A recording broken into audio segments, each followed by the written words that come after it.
应无所住，而生其心. So he should instead produce a mind that does not dwell anywhere, mind without dwelling. Then only such a pure mind can arise, 生其心. So whenever you dwell, it means your mundane mind is active. That's why in meditation, you cannot have a meditator. That is the meaning. Because who is the meditator? The meditator is always the thought trying to meditate, to be active. So when the thought try to meditate, it will try to do many funny things. It will either follow instruction or a method or a technique. The instruction can be note, rising, falling. Or anapanasati means develop mindfulness on the in and out breath. All these are instructions. Then you go and interpret the instruction. Then you want to know how to do. The only instrument you have is the thought. Thought, which is sankhara. So you approach the thought and use the thought to note or to do the anapanasati. But anapanasati is mindfulness of the in and out breath. You cannot have thought. That's why if you don't have the understanding, you will interpret the thing wrongly, then you will develop the wrong approach to meditation. Well, the approach to meditation is to silence from the silent mind, without thought, without activity. Don't do. Just relax, maintain awareness, and allow the awareness to understand, to observe, to awaken, to insight into phenomena. What has been taught is the complete opposite. They are all thought-based meditation. So thought-based meditation creates thinking. And the thinking comes from the thought. The thought has the words, the concept. So when you use words and concept, you will create a lot of what we call Dhamma. And these Dhamma are not the actual truth. The teaching, the Dhamma points towards the truth. But when you attach to the truth, you become gullible. So you use words. You verbalize inside there. You create the activity of thought process. You try to know. You want to know. You want to experience. That's why the mind is actively doing. When you are doing that, you are not meditating. Where you are not developing awareness. You are instead creating thinking. And this thinking actually conditions you into negativity of mind state. Because before you have the wisdom and the enlightenment or the understanding, thought is always wrong thought, egoic, has the evil roots. That's why it cannot bring forth the direct seeing. It cannot bring forth the understanding. Where when you are preoccupied in your thought process, you cannot observe. When you cannot observe, you cannot understand. Because you are being conditioned. Conditioned by your memories, by your views, your opinion, your conditioning, your belief system, your whatever accumulated phobia, scars of memories, your prejudice, your bias. So all this, they are going to create the frivolous thinking or the heedless thinking, which will lead to all the wrong thought. And your mind cannot be peaceful, aware, and silent. So the real meditation is you must not dwell. When you don't dwell, then only that pure mind can arise. Without thought, you are already aware. That's why you relax and maintain awareness to allow the true mind to return. When the sankhara activity slows down, when there is no more thought energy given to it, then it will cease.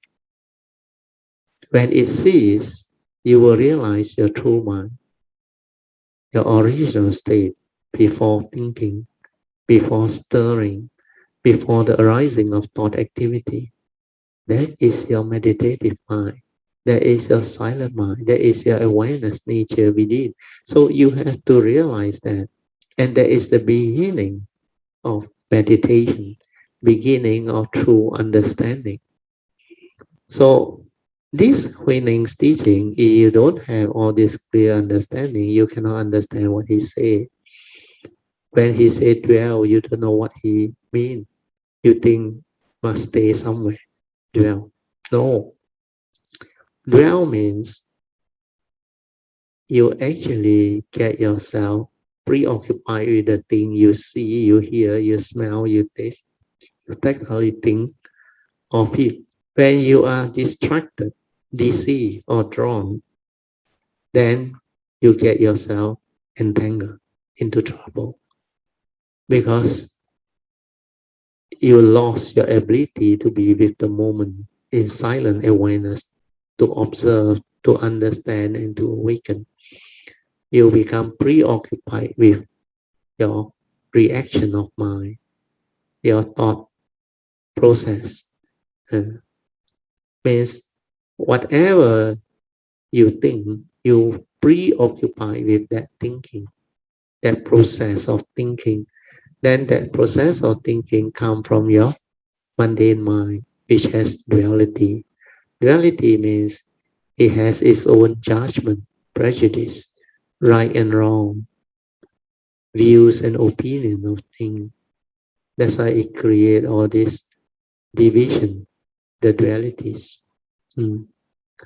Then because of this division and duality, it will divide and create more and more problems, more and more conflict, misunderstanding, and it will stir your mental emotion, make you angry, emotional, fearful, worry, insecurity, and all this. These are negativity of mind state with the evil roots. So meditation is to see all this and understand all this. Then inquire, why must I do this? What is the mind that is doing this? Then you realize you have two minds.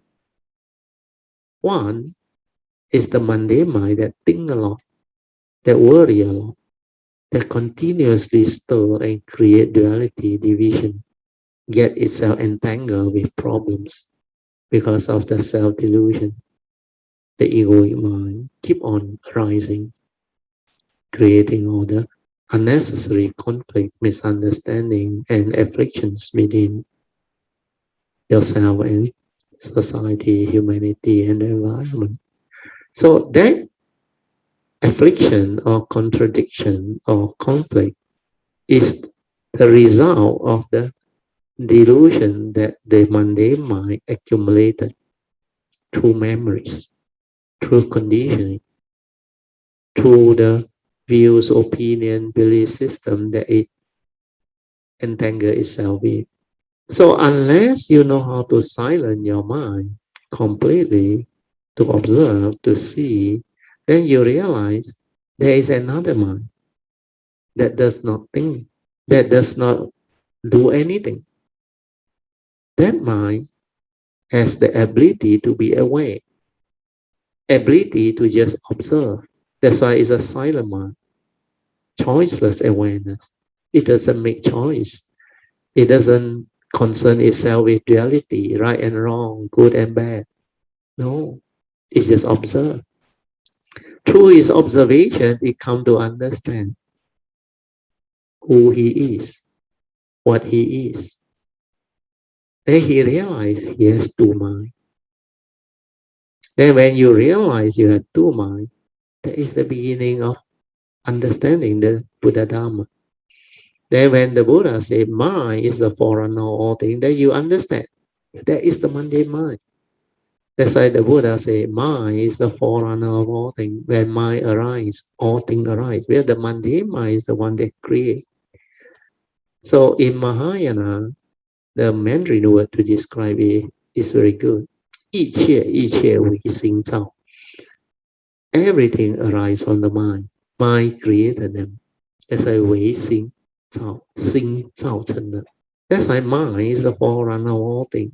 Mind is chi. When mind arises, all things arise. It's all of creation. All of your mundane creation, they come from mind. And the mundane mind created the phenomenal world of form. So the phenomenal world of form and consciousness come from the mundane mind. So what we have seen is from that nature, which is the pure Buddha nature or our true nature, the first thing that come out is the pure awareness, our true mind. And that is still pure, undefiled. But the moment it starts to input the content, the deluded content with avidya, it starts to fall. It starts to be defiled. Then affliction arises. So because of that, you see a four-stage movement. From that nature come the first pure awareness nature. That pure awareness nature created the mundane mind. Then the mundane mind created the phenomenal world of form and consciousness. That's how creation come about. That's how we fall. That's how we become what we are. Living beings. The knower becomes a living being, the form and mind. And because of sakayaditi, self-delusion, we become the traveler in space and time. That's how samsara arises, birth and death. Because through delusion, avidya, paccaya sankhara, we created karma. And through that karmic, upon death, the last thought moment, which has avidya, create rebirth consciousness, then karma continue.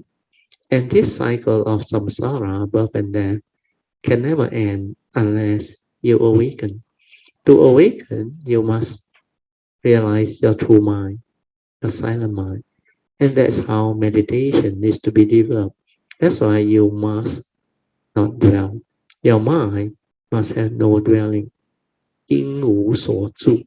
Then only the true mind or the pure mind can arise. The moment it dwells, it will stir, it will react, it will create mundane thinking. But then you must also understand, even though it is the mundane mind, it is connected to our nature. Where from there it arises. It's the byproduct of our true mind. And this mundane mind is needed for us to come to this existential world, to live life. That's why it is a karmically conditioned form of mind. A vehicle and a tool for us to come to this existential world, to this conditioned world, to experience life, to go through karma, to fulfill our vow, to do our duty, to explore whatever we want to understand and explore. So this is what life is all about. Within the conditioned world, it has its own duality. It has its own reality too. That's why the conditioned world, even though it's impermanent, when you attach and cling, it leads to suffering. And because it's impermanent, it's not a permanent and changing entity. That's why he know you, he know me. That's why anatta nature, non-self nature. And because it's anatta, it is not real, not what you think, empty. Because there is no mark of a person cultivating, no mark of others, and no mark of life, existence, and Dhamma. So everything within the conditioned world, even though it's unreal, because it is subject to the universal characteristics of impermanent, suffering state, non-self or empty nature. of existence. But it has its own reality because it recognizes relationship. It recognizes the law of karma. So the form and mind, because it's subject to karma, you cannot simply do things. That's why you must have this right view with regards to the law of karma. Then you must develop the wisdom to act responsibly. That's why we have right duty. You have to do your duty. Right duty towards the law of karma. Because the law of karma recognizes relationship. It doesn't bother whether you have the ultimate wisdom or not. In the ultimate wisdom, when you realize the unconditioned, yes, he know you, he know me. But within the conditioned world, there is such thing as relationship. There is such thing as karma. You reap what you sow. So these two aspects of understanding within the conditioned world and the unconditioned world, they are very important. If you want to understand life and live life, you have to understand both sides. That's why Dhamma is not one-sided. When you awaken, you must also awaken to the complete understanding of life. That's the reason why the Buddha said the Noble Eightfold Path under the Fourth Noble Truth is the meditation. It's only when you cultivate this Noble Eightfold Path and have the embodiment of this Noble Eightfold Path, then you can be free from all suffering. Otherwise, as a form of mind, as a human being, you cannot be free. You may have the ultimate wisdom, he know you, he know me, so what? Are you going to simply do things and don't want to bother about the nature's law? You think you already have the ultimate wisdom. To you, he know me. Then you do what you like. No, because every life you come, there is a form of mind. Before you are connected, before you have the awakening, you still subject to karma. You still have to go through life, existence, suffering, payback time, all this. That's why the Dhamma is not easy to comprehend. It's because of that.